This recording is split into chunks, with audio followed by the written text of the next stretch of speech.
So this is the summary of the third session of our Lent course about living in love and faith, and it's very important that you have a view on the two previous sessions before. So in this session we went to the core of the discussions, where about the sexual issues.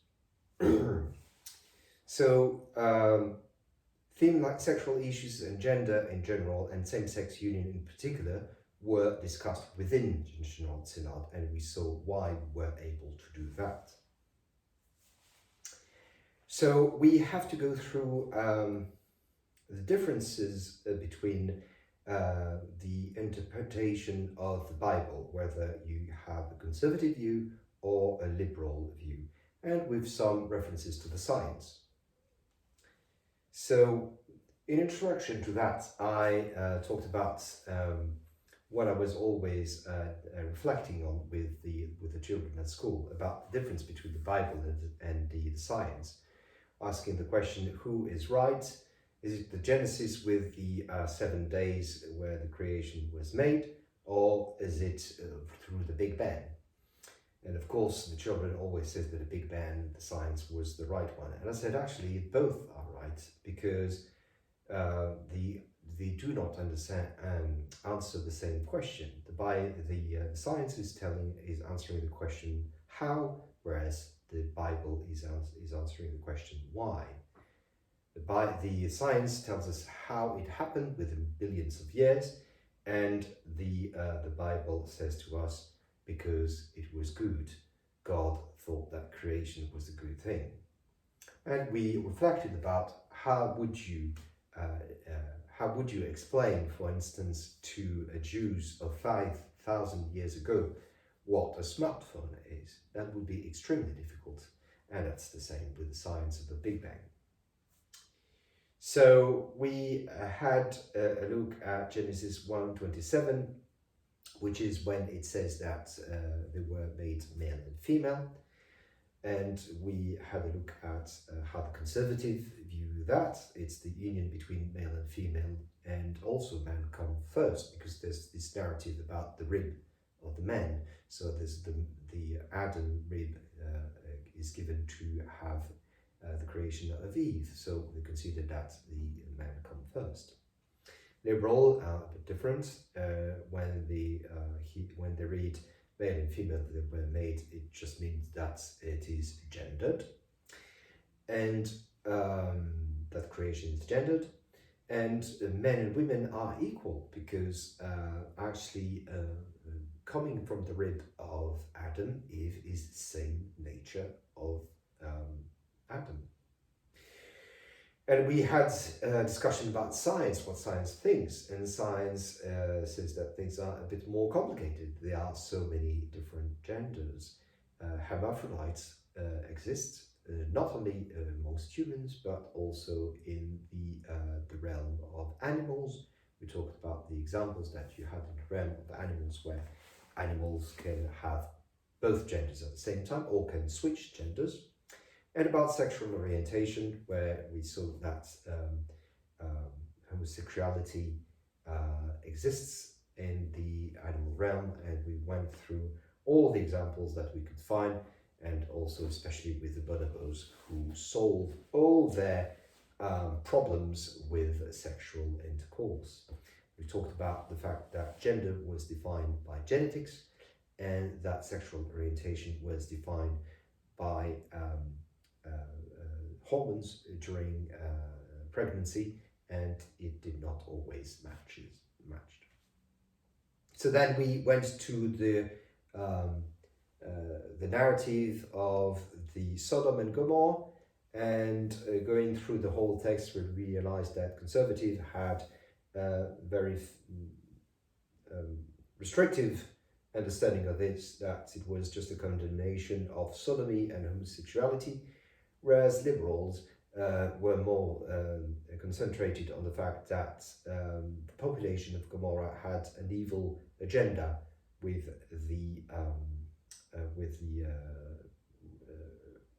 the angels of the Lord, which was wrong, and a kind of xenophobia. It was a condemnation of rape, and we focused on the fact that because hosting was so important, Lot was ready to give his daughters instead, and that cannot be taken as norm for nowadays. And then we went through the Leviticus and had a laugh about all the prescriptions of the Leviticus, especially that it's an abomination to eat bacon or shrimp. And so went through the this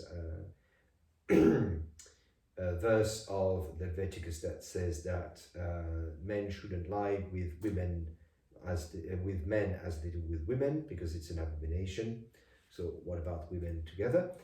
And so for them, it's crystal clear that same-sex relations are forbidden. And the other laws that can be harsh, like stoning women caught in adultery, burning women who weren't virgin for their marriage, stoning people who weren't following the Sabbath. These were contextual law, and they were anyway addressed by Paul. And that's, in the end, Jesus does not abolish the law and doesn't want to change a stroke of it. Whereas liberal are considering the demographic of the tiny nation, and the rule of the Old Testament is procreation, and this tiny nation of Israel, surrounded by other different nations, should be protected at all costs, forbidding having sex just for the fun, and saying that sex is only for procreation. There's also the differentiation from the Gentiles. You've got to be very different. So this is why there were such rules that were making them so unique. And so the liberal thinks that all these laws are incompatible with the New Testament, with the teaching from Jesus, who was so inclusive and who was saying that, it's Sabbath, okay, I shouldn't work, but if I have to cure somebody or feed the poor, I'll do it. And who was refusing to have the woman caught in adultery stoned. And then we talked about the fact that Jesus, yes, he did not abolish the law, but he fulfilled it, so it was not necessary anymore. So then we went through the New Testament, especially through some quote of Matthew, and we had a look at Jesus saying that marriage is between a man and a woman. So on the conservative side, it means that it's the only plan of God. On the liberal side, it's the historical context. It was the way it was, and Jesus was just describing how it was. And another text is the question of the centurion, and centurion with his servant.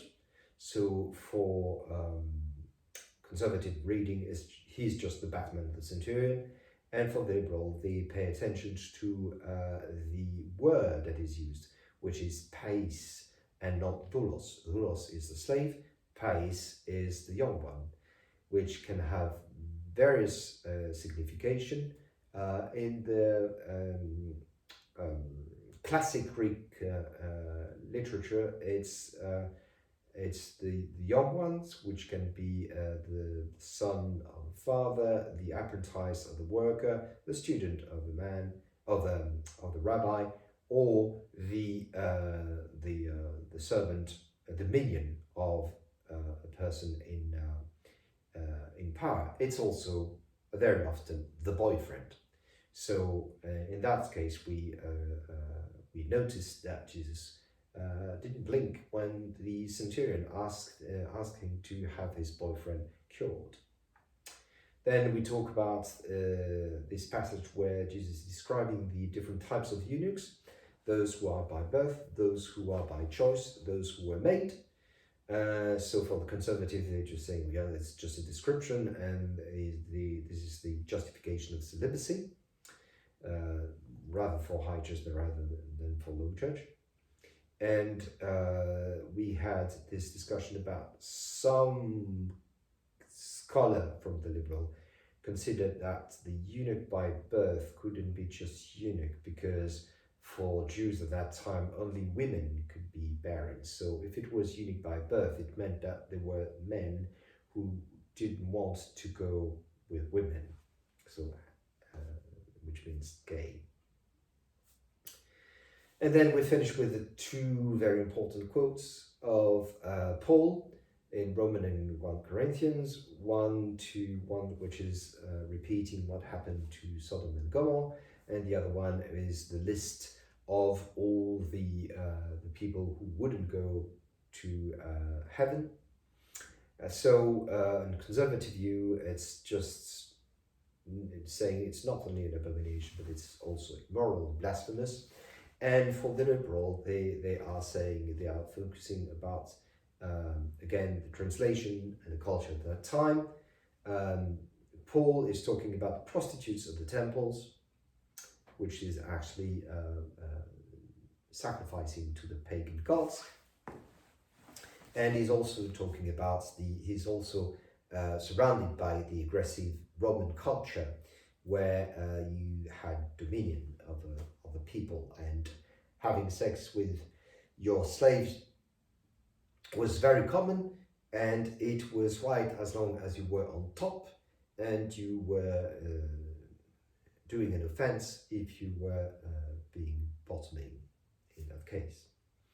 So it's different context, and we finished by having a discussion about the icon that you can see, which is St. Sergius and Bacchus, who were two Roman soldiers from the 4th century, highly regarded by their general, but then he realized that they were secret Christians, so they were martyred, and it turns out that in hagiography, they were married in church. These two men were married in church. And we've got some traces of, in history, of same-sex marriage in the church until the 11th century. So we made this difference of the concept of marriage between the Old Testament and the New Testament. In the Old Testament, it's mostly polygamy. All our prophets were polygamous. About possession, think about the 10 Commandments. You shall not covet the wife of your neighbor, but also the ox. And it's all about procreation, where contraception is seen as something abominable. Whereas in the New Testament, the Jewish society had already journeyed, and monogamy was becoming the norm. But Jesus' emphasizes on monogamy. Celibacy is also praised by Paul, which is something that is totally not acceptable in the Old Testament. And Jesus is introducing an equality between men and women, and he's focusing about love. So in the end, there's the question also in principles and pastoral care. Even following all these descriptions, you can choose whether you are more conservative or more liberal, but there's always the question in the end about human relationship. What do you think? What are you going to do if you've got somebody who is, if you're a pastor and you have a young girl coming to you and saying she's confused about her life and she's attracted to another woman, are you going to talk about just that it's forbidden by the Leviticus, or are you going to have a deep conversation about love, the unfathomable love of God? So this was the end of our conversation about living in love and faith.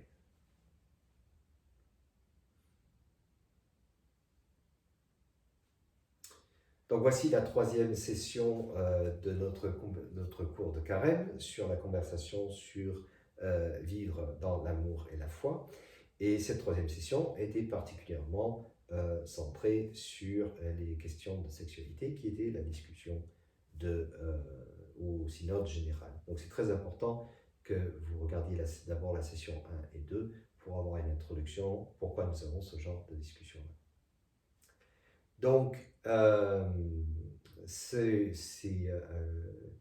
les questions de sexualité ont été discutées dans le Synode général, la question du genre et en général, et surtout la question de l'union, du mariage pour tous en particulier.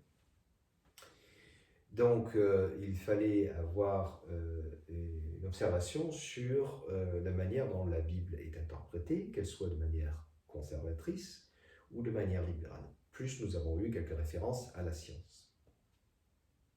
Quand je parle de science, j'aime bien donner cet exemple que j'ai avec les enfants de primaire. Je leur demande qui a raison entre la Genèse et le récit de la création en 7 jours, ou la science avec le Big Bang. Et généralement, les enfants me disent le Big Bang a raison. Et je leur dis non, en fait, les deux ont raison. Pourquoi? Parce qu'ils ne répondent pas à la même question. La science répond à la question comment, alors que la Bible répond à la question pourquoi. La science nous explique comment ça s'est passé exactement sur des milliards d'années, alors que la Bible nous dit que c'était dans les plans de Dieu en tant que créateur et qu'il trouvait que cela était bon. On a aussi réfléchi sur comment voudriez-vous expliquer la science à la population juive d'il y a 5000 ans. Imaginez si vous vous retrouviez face à un juif d'il y a 5000 ans et que vous deviez lui expliquer ce que c'est qu'un smartphone, par exemple. C'est quelque chose de difficile. Donc nous avons traversé les différents textes des Écritures, et le tout premier, par exemple, dans la Genèse, où il est dit que Dieu les a créés, hommes et femmes. Donc, pour une lecture conservatrice, cela veut dire que seulement hommes et femmes doivent s'unir. Et ça va un peu plus loin, quand il s'agit de Ève qui a été prise de la côte d'Adam, cela veut dire que l'homme a précédence sur la femme. Dans une lecture libérale, c'est différent. Si Dieu a créé hommes et femmes, ça veut dire tout simplement que la création est genrée. Et le fait que Ève soit prise de la côte de Adam signifie qu'ils sont en fait de la même essence et qu'ils sont égaux. Quant à la science, elle a une vision plus variée là-dessus. Les genres n'existent pas que le genre mâle et femelle. Que ce soit chez les êtres humains ou chez les animaux, les hermaphrodites existent. C'est plutôt un accident chez les êtres humains, mais dans le règne animal, c'est souvent le cas. On a regardé un petit peu tous les exemples qu'il y avait, en particulier les escargots par exemple. Et on a regardé aussi l'orientation sexuelle qui existe dans le règne animal. Et on a vu un petit peu tous les exemples qu'il y avait, et puis jusqu'aux bonobos, qui règlent tous leurs conflits par la sexualité. Nous avons regardé que le genre était une question de génétique, les chromosomes XX et XY, alors que l'orientation sexuelle était une question de pic d'hormones pendant la gestation. Et donc ça ne correspondait pas toujours exactement. Nous avons continué à aller dans la Genèse avec l'histoire de Sodome et Gomorrhe. Pour une lecture conservatrice, c'est très simple, c'est la condamnation de la sodomie et de l'homosexualité. Pour une lecture libérale, c'est plutôt par rapport au fait que les habitants de Sodome et Gomorrhe avaient une intention malhonnête vis-à-vis des anges du Seigneur, qu'il y avait une part de xénophobie, qu'il s'agissait de viol, et que aussi il fallait comprendre que Lot offrant ses filles à la place des anges était dû au fait que être un hôte qui respecte ses invités est très important dans la culture juive, mais que ce ne serait absolument pas acceptable pour aujourd'hui de dire qu'on va offrir en échange ses filles. Donc c'est quelque chose qui est vraiment du contexte de cette époque-là. Après, nous nous sommes amusés à aller à travers toutes les prescriptions du Lévitique, là où c'est une abomination de manger du porc ou de manger des fruits de la mer, où c'est tout à fait normal de lapider son voisin s'il ne respecte pas le Shabbat, c'est normal de brûler vive une femme si elle n'est pas vierge pour son mariage et de lapider les adultères. Donc, nous avons pris le verset qui dit que l'homme ne doit pas coucher avec l'homme comme il couche avec la femme. Donc, pour les conservateurs, c'est clair comme de l'eau. Les relations homosexuelles sont interdites. Quant aux autres prescriptions bizarres du Lévitique, elles sont du contexte de l'époque, et de toute façon, Paul les a déjà décortiqué ce qu'elle représentait et interdit la plupart. De toute façon, Jésus n'a pas aboli la loi et ne voulait pas qu'on change un seul iota dans la loi. Du côté libéral, il y a plus une concentration sur le fait que ce sont les lois qui régissent une nation très petite et qu'il faut protéger à tout prix. L'idée de l'Ancien Testament, c'est de faire croître Israël à tout prix, et cela passe par l'interdiction de l'homosexualité, mais aussi des lois de santé qui sont assez strictes. Aussi, il y a une différenciation par rapport aux autres peuples qui sont aux peuples païens. Il faut être vraiment différent, d'où ces lois vraiment spécifiques qui les rendent uniques. En revanche, les libéraux considèrent que toutes ces lois sont incompatibles avec l'enseignement de Christ dans le Nouveau Testament, un Christ inclusif, qui considérait que, oui, il fallait respecter le Shabbat, mais s'il devait libérer quelqu'un, s'il devait guérir quelqu'un, s'il devait nourrir quelqu'un pendant le Shabbat, il le ferait. Et il a refusé, par son action, que la femme adultère soit lapidée. Et de toute façon, Jésus, oui, il ne voulait pas abolir la loi, mais par qui il était, il a accompli la loi. Donc, next. Après, nous avons regardé quelques passages de Matthieu.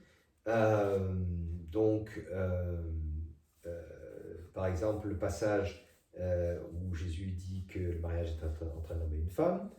Donc, pour les conservateurs, ça veut dire que c'est le seul mariage possible. Pour les libéraux, ça veut dire qu'il était simplement en train de décrire ce qui était la norme à cette époque. Nous avons regardé la rencontre de Jésus avec le centurion, pour lequel, pour les conservateurs, le serviteur du centurion, c'est juste son assistant, je ne sais plus le mot en français, alors que les libéraux font attention aux mots qui sont utilisés. Quand il parle d'esclave, il utilise le mot doulos, qui veut dire vraiment esclave, mais quand il parle de son serviteur, il dit païs. Et païs, en grec, c'est mon jeune, ce qui veut dire que pour un père, c'est le fils, pour un rabbin, c'est l'étudiant, pour un travailleur, c'est l'apprenti, pour une personne de pouvoir, c'est le mignon, donc la personne qui dormait avec la personne de pouvoir, mais aussi dans le reste de la littérature grecque classique, souvent c'est le petit copain. Donc on voit que Jésus ne sourcille pas quand le centurion lui demande qu'il guérisse son petit copain. Nous avons regardé aussi l'histoire où Jésus parle des types d'eunuques qui existent, ceux qui sont par naissance, ceux qui sont parce qu'ils ont été faits ainsi, et ceux parce que c'est leur choix. Donc, pour les conservateurs, c'est juste une description, et pour ceux qui sont de la haute église, c'est une première discussion sur le célibat. Pour les libéraux, ils parlent, oui, effectivement, c'est le célibat, oui, effectivement, c'est les eunuques qui ont été faits comme ça parce qu'il y avait cet abus à l'époque, mais aussi certains commentateurs libéraux disent, attention, pour les juifs de l'époque, ne pouvait être sans descendance, ne pouvait être stérile, que les femmes. On n'avait pas ce concept pour les hommes. Donc si on parlait d'hommes qui étaient eunuques de naissance, ça voulait dire qu'en fait on parlait des gays. Enfin, nous avons regardé les deux plus importantes citations de Paul par rapport à la condamnation de l'homosexualité. L'une où il rappelle l'histoire de Sodome et Gomorrhe, et l'autre où il fait une liste de tous ceux qui n'auront pas la vie éternelle. Donc pour les conservateurs, là encore une fois c'est clair comme de l'eau de roche, c'est une abomination, c'est immoral, c'est le blasphème, etc. Pour les libéraux, on se concentre plus sur l'interprétation, la traduction et l'interprétation à l'époque. Paul est en train de parler particulièrement des prostituées du temple, donc c'est une façon de s'unir aux dieux païens de l'époque, et donc ce n'est pas acceptable. Et il baigne dans cette culture romaine agressive, macho, et qui notamment, où notamment il y a les maîtres qui peuvent abuser de leurs esclaves, et les maîtres peuvent avoir du sexe avec leurs esclaves, qu'ils soient femelles, femmes ou hommes, et notamment avec les hommes, ils peuvent le faire, à condition qu'ils soient actifs. Ils ne peuvent pas être passifs, parce qu'à ce moment-là, c'est inacceptable dans la société. Et donc on a parlé assez brièvement aussi de l'histoire, on voit dans cette icône, de l'histoire de Saint Serge et Bacchus. Saint Serge et Bacchus étaient deux soldats romains qui étaient très précieux aux yeux de leur général, jusqu'au jour où il s'est rendu compte qu'ils étaient secrètement chrétiens, et donc ils ont subi le martyre. C'était au IVe siècle. Ils ont subi le martyre, et dans leur hagiographie, on apprend qu'en fait ils étaient mariés. Ils étaient mariés ensemble, deux hommes étaient mariés. On retrouve des traces de mariage dans l'Église jusqu'au XIe siècle, en fait. Donc on a fait un résumé sur aussi quelle était la conception du mariage dans la Bible. Dans l'Ancien Testament, il y a beaucoup de références à la polygamie. Le nombre de nos prophètes étaient polygames. La femme est une possession de l'homme. Pensez aux 10 commandements. Tu ne convoiteras pas la femme de ton voisin, ni son taureau, par exemple. C'est la même chose. Et l'Ancien Testament est vraiment concentré sur la procréation. Et ne pas vouloir procréer est un péché. Alors que dans le Nouveau Testament, il y a plus la monogamie. Alors, la culture juive avait déjà changé. Elle tendait à la monogamie, sous l'influence de l'enseignement des rabbins. Mais Jésus enfonce un clou encore plus, si on peut dire, là-dedans par rapport à la monogamie. Il y a la question du célibat qui vient notamment avec Paul. Jésus a introduit cette notion d'égalité entre hommes et femmes. Et il concentre tout son discours autour de l'amour et non pas de la possession. Et enfin, nous avons parlé de la question entre les principes et la pastorale. Et je donnais un exemple. Imaginons que je sois un pasteur conservateur. J'ai une jeune fille qui vient me voir et qui me dit « Je suis troublé, je ne sais pas où j'en suis parce que j'ai des sentiments pour une femme. Qu'est-ce que je dois faire? Est-ce que je vais lui citer le Lévitique en lui disant que c'est interdit? Ou est-ce que je vais prendre le temps de l'écouter et de lui parler de l'amour infini de Jésus pour l'humanité? » Voilà, c'était le dernier cours sur ces discussions-là. J'espère que ça vous a plu.